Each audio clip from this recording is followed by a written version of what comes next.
Hello friends, മഴതോരു മുമ്പിലേക്ക് എല്ലാവർക്കും സ്വാഗതം. അങ്ങനെ നമ്മുടെ പൗലോസ് കുറേ പച്ചക്കറികളെല്ലാം കളയാൻ വച്ചിരിക്കുന്നല്ലോ. ഇതെല്ലാം അലീന കണ്ടുപിടിക്കുകയാണ്. അപ്പോൾ അലീന വഴക്ക് പറഞ്ഞിട്ടുണ്ട്, ഇന്നലെ വാങ്ങിച്ചതെല്ലാം ഇന്ന് എന്തിനാണ് കളയുന്നത്? ആവശ്യമുള്ളത് മാത്രം വാങ്ങിച്ചാൽ പോരെ, എന്തിനാ വെറുതെ പാഴാക്കി കളയുന്നതെന്ന് ചോദിക്കുമ്പോൾ വീണ്ടും പൗലോസ് പറയുന്നുണ്ട്, ഇവിടുത്തെ മുതലാളി അങ്ങനെയല്ല, അയാൾക്ക് ഒരു പിശുക്കുമില്ല. പിന്നെ ഈ പഴങ്ങളൊക്കെ എന്തിനാണ് മാറ്റി വെച്ചിരിക്കുന്നത്? അതൊന്നും ഫ്രഷ് അല്ല, ഇന്നലത്തേതാണ്, അതുകൊണ്ടാണ്. എന്തിനാണ് നിങ്ങൾ ഇങ്ങനെയൊക്കെ വാങ്ങിച്ച് കൂട്ടുന്നതെന്നാണ് ഞാൻ ചോദിക്കുന്നത്. ഓ, പൗലോസ് സാറിന് ഫ്രഷ് തന്നെ കഴിക്കണമെന്നാണ്, ഇവിടുത്തെ സാറിന് ഫ്രഷ് തന്നെ കഴിക്കണമെന്നാണ് താല്പര്യം, അതുകൊണ്ടാണെന്ന് പൗലോസ് അവിടെ നിന്ന് പറയാം കേട്ടോ. അപ്പോഴാണ് ആ ജോലിക്കാരി അങ്ങോട്ട് വരുന്നത്. ഓ പൗലോസ് ഏട്ടാന്നും പറഞ്ഞങ്ങോട്ട്, നിൻ്റെ ജോലിയൊക്കെ കഴിഞ്ഞോടി? കഴിഞ്ഞു. സഞ്ചി കൊണ്ടുവന്നിട്ടുണ്ടോ? കൊണ്ടുവന്നിട്ടുണ്ട്. എന്നാൽ പിന്നെ ഇതൊക്കെ വാരി എടുത്തോ എന്ന് പറയാം. അലീനയ്ക്കാണെങ്കിൽ അങ്ങോട്ട് ദേഷ്യം പിടിച്ചു കേട്ടോ. അപ്പം അലീനെ പോലും മൈൻഡ് ചെയ്യാണ്ട് ഇതെല്ലാം കുറേ പച്ചക്കറികളെല്ലാം വാരി എടുത്തു കേട്ടോ. എന്നിട്ട് അലീനയുടെ മുഖത്തൊക്കിയിട്ട് പറയണേ, ഇതേ ആടിന് കൊടുക്കാൻ വേണ്ടിയിട്ടാണ് കേട്ടോ. ഓ അത് ശരി. അത് കഴിഞ്ഞ് ഫ്രിഡ്ജിൽ നിന്ന് കുറേ ചോറ് കറികൾ എല്ലാം ഒരു പാത്രത്തിലാക്കി അവരെടുക്കുകയാണ്. അപ്പോൾ ഉടനെ നമ്മുടെ അലീന ചോദിക്കുന്നുണ്ട്, അതെ ഇതെന്തിനാ, ഇത് മാടിന് കൊടുക്കാനാണോ? അല്ല, ഇത് പഴകിയതല്ലേ, പഴകിയ ചോറ് പട്ടി തിന്നുവേ. അത് ശരി. അപ്പോൾ പൗലോസ് ഏട്ടാ, ഇവിടെയും പട്ടികളുണ്ടല്ലോ, ഇവിടുത്തെ പട്ടികൾ എന്താ ചോറ് കഴിക്കത്തില്ലേ? അയ്യോ ഇല്ല, ഇവിടുത്തെ പട്ടികൾക്ക് വേറെ ഫുഡുണ്ട്, അതാണ് കൊടുക്കുന്നത്. അത് ശരി. ഇങ്ങനെ അല്ലാതെ തന്നെ ഇവിടെ നല്ല നല്ല ഫ്രഷായിട്ട് പട്ടികൾക്ക് കൊടുക്കാനുണ്ട്. അപ്പോൾ ഇതെല്ലാം അവർക്ക് കൊടുക്കും. കൊള്ളാം, നല്ല യജമാനും നല്ല ഭൃത്യന്മാരും തന്നെയാണ് എന്ന് രണ്ടുപേരിങ്ങനെ നോക്കിയിട്ട് ആ കുട്ടി അങ്ങോട്ട് പോവാം കേട്ടോ. അന്നേരം പൗലോസ് ജോലിക്കാരോട് പറയാ, പറഞ്ഞതൊന്നും അവൾക്ക് ഇഷ്ടപ്പെട്ടില്ല എന്നാണ് തോന്നുന്നത്. അയ്യോ പൗലോസ് ഏട്ടാ, ഇവളവിടെ പോയി പറഞ്ഞു കൊടുക്കോ? പറഞ്ഞു കൊടുക്കണമെങ്കിൽ കൊടുക്കട്ടെ, എൻ്റെ അടുക്കളയിൽ ഞാൻ പറയുന്നതാ പ്രമാണം, അല്ലാതൊന്നുമല്ല. ഇവളെന്തിനാ ഇതൊക്കെ നോക്കുന്നത്? ഇഷ്ടംപോലെ പണമൊക്കെ ഉള്ളതല്ലേ, പിന്നെന്താ? ഇതൊക്കെ ഓരോ സൂക്കേടുകളാണെന്നേ. എൻ്റെ അടുത്ത് ഈ വിളച്ചിലുകൾ ഒന്നും നടക്കത്തില്ല എന്ന് പൗലോസ് വലിയ ഗമയിൽ അടിക്കാട്ടോ. അവർ കിട്ടിയതെല്ലാം കൂടെ സഞ്ചി നിറച്ചും കൊണ്ട് അങ്ങ് പോവുകയും ചെയ്യാണ്. അപ്പോൾ അപ്പച്ചനാണെങ്കിൽ കലണ്ടറിൽ നോക്കിക്കൊണ്ടിരിക്കുന്ന ഏതോ ഡേറ്റ് തിരയാണ്. പക്ഷേ ആകെ കൺഫ്യൂഷൻ, ഒന്നും അങ്ങോട്ട് ശരിയാവണില്ല. അപ്പോഴാണ് അലീന അങ്ങോട്ട് വരുന്നത് കേട്ടോ. എന്താ വലിയ വെച്ചാൽ ഇവിടെ നിന്ന് നോക്കുന്നേ? എടി മോളെ, ഇന്ന് എത്രാം തീയതിയാ? എന്താ നോക്കുന്നത്? അയ്യോ, ഇപ്പോഴാണ് ശ്രദ്ധിക്കണത്. ഇത് കഴിഞ്ഞ മാസത്തെ ആയിരുന്നു കേട്ടോ, പേജ് മറിച്ചില്ലായിരുന്നു. ഞാനും അത് ഓർത്തില്ല വല്യപ്പച്ച. എടി മോളെ, ഇതൊന്ന് മറിച്ചിട്ടെ, ഞാനിപ്പോൾ തന്നെ മറിച്ചിട്ടേക്കാം എന്നും പറഞ്ഞിട്ട് അലീന അതുകൊണ്ട് മറിച്ചിടുന്ന സമയത്ത് അപ്പച്ചനോട് ചോദിക്കുന്നുണ്ട്, പിന്നെ വല്യപ്പച്ച ഇവിടുത്തെ കിച്ചണിൽ എന്തൊക്കെയാണ് നടക്കുന്നതെന്ന് വല്യപ്പച്ചനറിയോ? പാചകം അതല്ലെന്നേ, പൗലോസ് നടക്കുന്നു. അതുമല്ല, പൗലോസ് ഏട്ടനെ കുറച്ച് തണ്ടാണ് കേട്ടോ എന്നെ അടി പറ്റിയത്. എന്തോരം ഭക്ഷണ സാധനങ്ങൾ വെറുതെ കളയുന്നറിയോ? എടി, ഇവിടെ വെച്ചുണ്ടാക്കിയിട്ട് മിച്ചം വരുന്നതല്ലേ? കൊള്ളാം. അതെ, ലാലിച്ചനാണെങ്കിൽ ഇവിടെ എല്ലാ ഊണ് മേശയിൽ കിട്ടണം. മട്ടൻ ഇല്ലേന്ന് ചോദിച്ചാൽ മട്ടൻ ഉണ്ടാതിരിക്കണം, മീനില്ലേന്ന് ചോദിച്ചാൽ ഫിഷ് കറി വേണം, ഇല്ലെങ്കിലേ അവൻ്റെ നിറമാറും, അതാ സ്വഭാവം. അതൊക്കെ ഉണ്ടായിക്കോട്ടെ അപ്പച്ച, എന്നാലും ഒരാൾ കഴിക്കുന്നതിന് ഒരു ലിമിറ്റില്ലേ? ഇത്രയും കാലമായിട്ട് വെച്ച് വിളമ്പി കൊടുക്കുന്ന ഈ ഒരു പാചകക്കാരന് അതിൻ്റെ അളവ് എത്രയാണെന്ന് അറിയത്തില്ലേ? അതെല്ലാം പോട്ടെ, മിച്ചം വരുന്ന ഫുഡ് ഇവിടുത്തെ ജോലിക്കാർക്കെല്ലാം കഴിക്കാമല്ലോ, എച്ചിലൊന്നും അല്ലല്ലോ. അവർ കഴിക്കുന്നുണ്ട് മോളെ, ഇഷ്ടം പോലെ കഴിക്കുന്നുണ്ട്, എന്നിട്ടും മിച്ചം വരുന്നുണ്ട്. അത് കുറേ വേസ്റ്റ് ബാസ്ക്കറ്റിലേക്ക് എടുത്ത് തള്ളും. തൂക്കാനും തുടയ്ക്കാനും വരുന്ന ചേച്ചി ഒരു സഞ്ചി നിറച്ച് കുത്തിക്കയറ്റിക്കൊണ്ട് പോകുന്നത് ഞാൻ കണ്ടു. എൻ്റെ മോളെ, നീ അതൊന്നും ശ്രദ്ധിക്കാൻ പോകണ്ടെന്നേ, അവൻ എന്നാന്ന് വെച്ചാൽ ചെയ്തോട്ടെ. വല്യപ്പച്ച, ഇന്ന് ഞാൻ നോക്കി നിൽക്കുമ്പോൾ പൗലോസ് ഏട്ടൻ മീൻ വെട്ടുക കേട്ടോ. കറിക്ക് വേണ്ടിയിട്ടും ഫ്രൈക്ക് വേണ്ടിയിട്ടാണ് വെട്ടുന്നത്. പക്ഷേ അതിൻ്റെ വാലും തലയും ഒക്കെ കുറേ മാംസം ഉൾപ്പെടെ വെട്ടിക്കളയുന്നു. അപ്പം ഇതൊക്കെ പൈസ കൊടുത്തല്ലേ വാങ്ങുന്നത് അല്ലേ അപ്പച്ച എന്നിങ്ങനെ വീണ്ടും ചോദിക്കട്ടോ. പിന്നെ പുളിങ്കുരു ആണോ എണ്ണി കൊടുക്കുന്നത്? മോളെ, നമ്മുടെ കാര്യം നോക്കിയാൽ പോരെ. ഭക്ഷണം പാഴാക്കി കളയുന്നത് എവിടെ കണ്ടാലും ഞാൻ ഇടപെടും. അത് വല്യപ്പച്ചൻ്റെ മോനായാലും ശരിയാണ്, ഞാൻ എതിർക്കും. കാരണം ഭക്ഷണത്തിൻ്റെ വില അറിഞ്ഞ് വളർന്നവളാണ്. ആരെങ്കിലും ഭക്ഷണം ദാനം തരുന്നതും കൊണ്ടുവരുന്നതും കാത്ത് അനാഥാലയത്തിന് മുന്നിൽ വിശന്നിരുന്നിട്ടുള്ളവളാണ് ഞാൻ.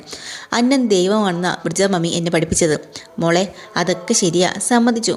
നീ ഇടയ്ക്കിടയ്ക്ക് എന്തിനാ അനാഥാലയത്തിൻ്റെ കാര്യം പറയുന്നത്? ഞാൻ അവിടെയല്ലേ വല്യപ്പച്ച വളർന്നത്? ഇന്നലെയും നീ പറയുന്നത് ഞാൻ കേട്ടു. നമ്മൾ അനാഥാലയത്തിലാണ് ജീവിച്ചെന്ന് മറ്റുള്ളവരുടെ മുന്നിൽ പറയാൻ കൊള്ളാവോ? നമുക്കല്ലേ അതിൻ്റെ മോശം.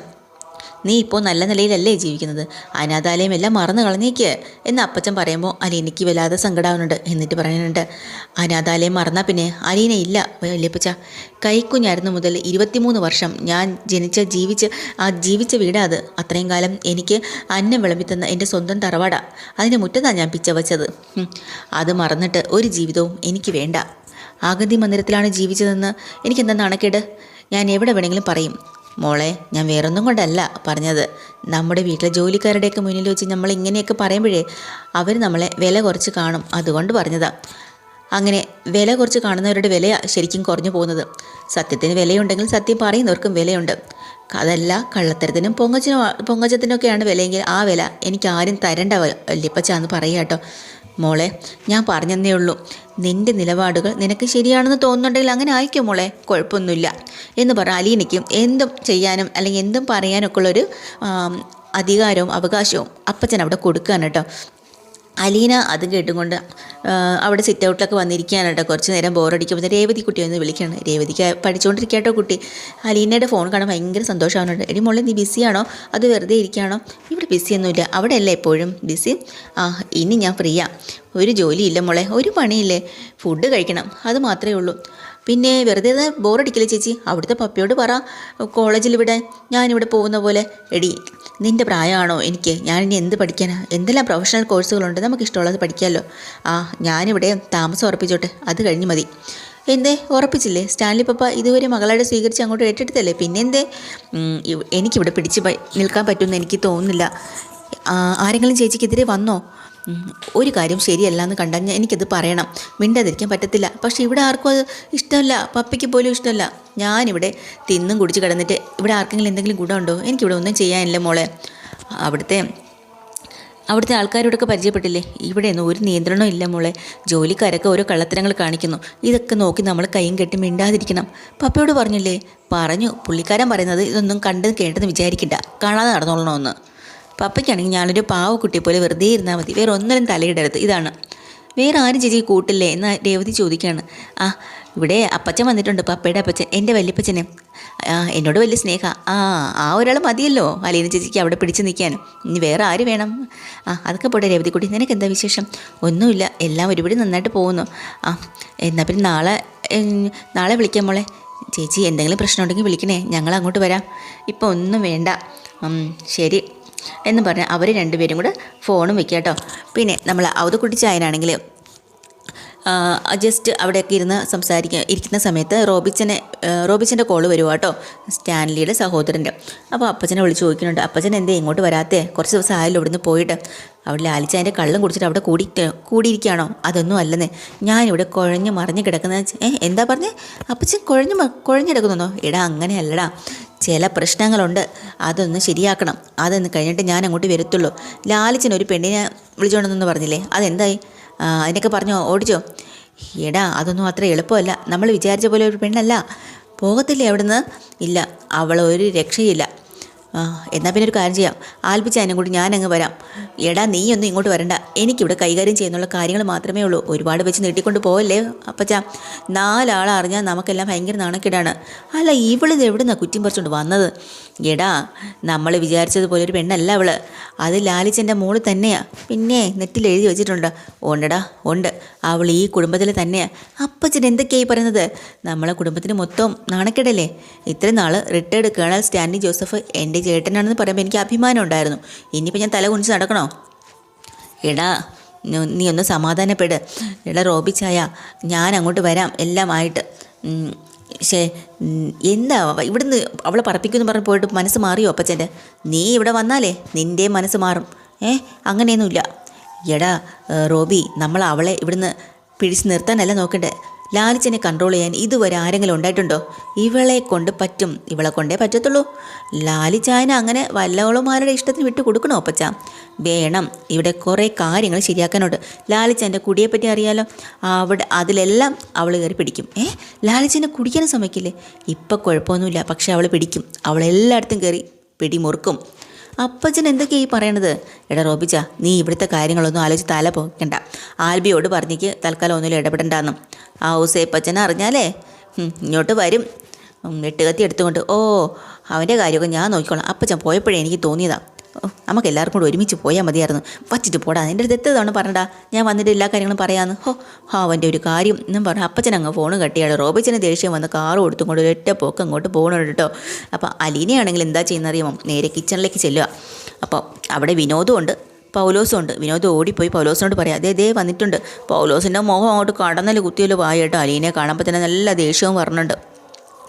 അപ്പോഴാണ് അലീന ഒരു കാര്യം ശ്രദ്ധിക്കുന്നത്. അവിടെ സഞ്ചിക്കകത്ത് കുറച്ച് പച്ചക്കറികളെല്ലാം എടുത്തു വെച്ചിട്ടുണ്ട്, മീനും എല്ലാം വാങ്ങിച്ചു വെച്ചിട്ടുണ്ട്. അപ്പോഴാണ് പൗലോസ് അത് പോയി നോക്കുകയാണ്. അന്നേരം പൗലോസ് ചോദിക്കുകയാണ്, എന്തിനാണ് കുഞ്ഞ് ആവശ്യമില്ലാത്തതൊക്കെ പോയി നോക്കുന്നത്? ആഹാ, ഇത് ആവശ്യമില്ലാത്തതാണോ? അല്ല, അടുക്കളയുടെ കാര്യത്തിനൊക്കെ എന്തിനാണ് കയറി കൈ കടത്തുന്നത്?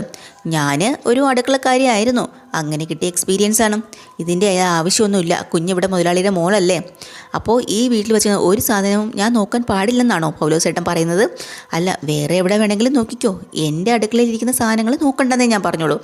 പൗലോസേട്ടൻ്റെ അടുക്കളയെന്ന് പറയാൻ ഇത് പൗലോസേട്ടൻ്റെ വീട്ടിൽ നിന്നും കൊണ്ടുവച്ചതാണോ? അല്ലല്ലോ. ഈ അടുക്കളയിൽ പൗലോസേട്ടൻ എൻ്റെ അനുവാദമില്ലാതെ ഒന്നും നോക്കണ്ടെന്ന് പറഞ്ഞാൽ പൗലോസേട്ടന് നോക്കാനൊന്നും പറ്റത്തില്ല. കുഞ്ഞെന്തിനാ എൻ്റെ അടുത്ത് ഉടക്കിന് വരുന്നത്? ഞാൻ എന്ത് ചെയ്തിട്ടാ? പൗലോസേട്ടന് ഒരു വിചാരമുണ്ട്. പൗലോസേട്ടനെ ചോദ്യം ചെയ്യാനും ഈ കിച്ചണിൽ കയറാനും വേറെ ആർക്കും ഒരു അവകാശവുമില്ലെന്നും. അതുകൊണ്ടല്ലേ പറഞ്ഞത് എന്നോട് ഈ സഞ്ചിയിൽ തുടരുതെന്ന്. കേണൽ സ്റ്റാൻലി ജോസഫ് തുടരുതെന്ന് പറഞ്ഞാലും ഞാൻ തൊടും. ഞാൻ ഈ വീട്ടിൽ താമസിക്കുന്നിടത്തോളം കാലം ഞാൻ നോക്കും, കടുക് മണിയോളം ഞാൻ നോക്കും. തടയാൻ പറ്റുമോ പൗലോസേട്ടന്? എന്നാൽ പിന്നെ കാണട്ടെ. പൗലോസാണെങ്കിൽ ചമ്മി പോയി കേട്ടോ. അപ്പോൾ അലീന തിരിഞ്ഞ് ആ ബിഗ് ഷോപ്പറിലിരിക്കുന്ന സാധനങ്ങളെല്ലാം കുടഞ്ഞിടാണ്. കുറച്ച് പച്ചക്കറികളെല്ലാം ഉണ്ട്, അതിൻ്റെ കൂടെ മീനുണ്ട്. അപ്പം ഈ മീൻ ആരാ വാങ്ങിയെന്ന് ചോദിക്കുന്നുണ്ട് നമ്മുടെ അലീന. അപ്പോൾ വിനോദ് പറഞ്ഞിട്ട് അത് ഞാനാ വാങ്ങി വന്നത്. എത്ര രൂപയായി? 900 രൂപയായി. എത്ര കിലോയാ? 200 ഓ, എല്ലാ ദിവസവും മീൻ വാങ്ങും, ഫ്രിഡ്ജിൽ വെച്ചാൽ കൊള്ളത്തില്ലല്ലോ. എന്നിട്ടിവിടെ എത്ര ഉപയോഗിക്കുന്നത്? അപ്പോൾ പൗലോസിനോട് പറയാം, പൗലോസേ നീ തന്നെ പറയാമെന്ന്. അപ്പോൾ പൗലോസ് പറഞ്ഞിട്ട് ഇത് വെട്ടി ക്ലീൻ ചെയ്താൽ 1 കിലോ കിട്ടും, അത്രേ ഇവിടെ വേണ്ടെന്നുള്ളൂ. കുറച്ച് വല്ലതും മിച്ചം വരുമായിരിക്കും. ഓ, അത് ശരി. 2 കിലോ 800 ഗ്രാം മീൻ വെട്ടിക്കഴിഞ്ഞാൽ 1 കിലോ. ഇതെവിടുത്തെ കണക്കാ? 1 കിലോയ്ക്ക് കൂടുതൽ വന്നാൽ 300 350 വേസ്റ്റ് പോവും. 1 കിലോ വേസ്റ്റ് പോവും. എന്നാലും 1 കിലോ 800 ഗ്രാം കിട്ടത്തില്ലേ? ഇവിടെ അങ്ങനെ സ്കെയിൽ വെച്ച് അളന്ന് തൂക്കിയൊന്നും നോക്കത്തില്ല എന്ന് പൗലോസ് പറയാം. അപ്പോൾ അലീന പറഞ്ഞിട്ട് ഒരു കാര്യം ചെയ്യും, പൗലോസേട്ടൻ മീൻ വെട്ടിക്ക്, അത് കഴിഞ്ഞ് മതി വേറെ പണി. എനിക്ക് വേറെ പണിയുണ്ട്, ഞാൻ പറഞ്ഞില്ലേ മീൻ വെട്ടിയിട്ട് മതിയെന്ന്. അപ്പോൾ വിനോദ് പറയാം, വെട്ടിക്കൊടുക്ക്. അപ്പോൾ പിന്നെ ഇനിയിപ്പോൾ ഒരു വഴക്ക് വേണ്ടല്ലോ എന്നും വെച്ചിട്ട് പൗലോസ് കത്തിയൊക്കെ എടുത്തുകൊണ്ട് വരാം കേട്ടോ. മീനൊരു പാത്രത്തിലേക്ക് ഇട്ട് ആദ്യം ഒന്ന് കഴുകുന്നുണ്ട്. ഒരു വലിയ ഏമണ്ടൻ മീനാട്ടോ, മീനാണ്. അപ്പോൾ അതിങ്ങനെ ക്ലീൻ ചെയ്തൊക്കെ കഴിഞ്ഞിട്ട് ആദ്യം തല മുറിക്കാട്ടോ. തലയെന്ന് പറഞ്ഞാൽ തലയോട് കൂടി കുറേ മാംസം കൂടെ ചേർത്ത് ഇങ്ങോട്ട് നീക്കി വെച്ച് ഒരൊറ്റ കട്ട്. അത് കാണുമ്പോൾ അലീനയുടെ കണ്ണ് മെഴിച്ചു പോവാട്ടോ. ഇത് കഴിഞ്ഞ് രണ്ടാമത്തെ കട്ട് വാലിൻ്റെ വാലിൻ്റെ അവിടെ നിന്ന് ഏകദേശം പകുതിയോളം വെച്ച് ഇങ്ങ് വെട്ടുക. ശരിക്കും പറഞ്ഞാൽ ആ വലിയൊരു മീനിൻ്റെ നടുഭാഗം മാത്രമേ എടുക്കുന്നുള്ളൂ, ബാക്കി കംപ്ലീറ്റും വെട്ടി വേസ്റ്റിലേക്ക് ഒറ്റ ഇടുക കേട്ടോ. അന്നേരം തന്നെ അലീന ഇങ്ങോട്ട് വന്ന് ചോദിക്കുന്നുണ്ട്, അതെ ഇതെന്താ നിങ്ങൾ ഉപേക്ഷിച്ച് കളഞ്ഞത്? അല്ല, ഇത് കേണൽ സാറിനെ തലയും വാലും ഒന്നും ഇഷ്ടമല്ല, അതുകൊണ്ടാണ്. അപ്പോൾ നിങ്ങളിത് എന്ത് ചെയ്യും? ബാക്കി പീസെല്ലാം അത് മുറ്റം തൂക്കാൻ വരുന്നില്ല, ആ സ്ത്രീ ഞാൻ എടുത്തുകൊണ്ട് പൊക്കോളും. ആടിനെ കൊടുക്കാനല്ലേ? അല്ല, എന്തിനു കുഞ്ഞെ വേണ്ടത്ത കാര്യങ്ങളിലൊക്കെ തലയിടുന്നത്?